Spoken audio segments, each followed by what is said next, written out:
Здравейте, аз съм Ана и в този клип искам да ви покажа моя нов топ.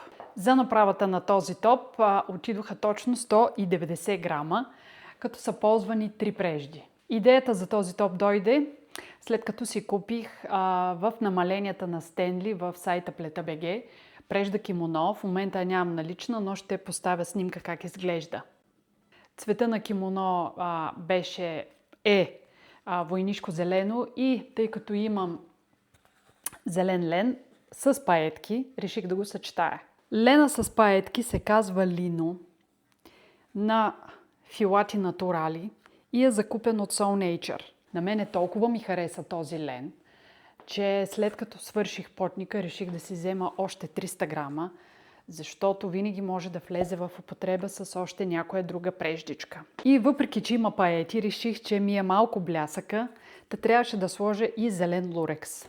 Плетката всъщност представлява корпуси от лицеви и опкови бримки, като отстрани сложих оризови. За ориентир, моята гръдна обиколка е 94, аз съм ползвала 4,5 мм, 80 бримки е предницата, 80 е гърба, като извивката на гърба е ето така,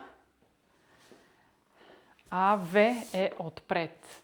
За извиването на мишницата аз ползвам винаги една формула, защото не може, не знам някой как плетат, на всякакви плетки, на всякакви прежди, ползват едни и същи бримки за съкращаване. Според мен не е правилно.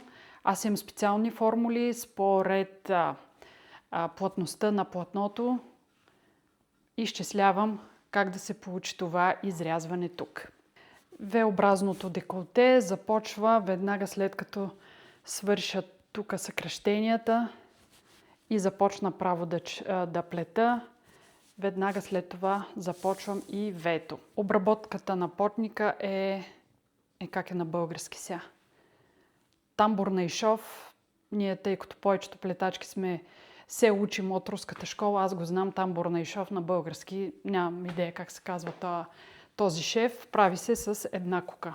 Както на мишниците, така и на бието. И в края на клипа ще ви оставя снимки да се ориентирате как изглежда точно.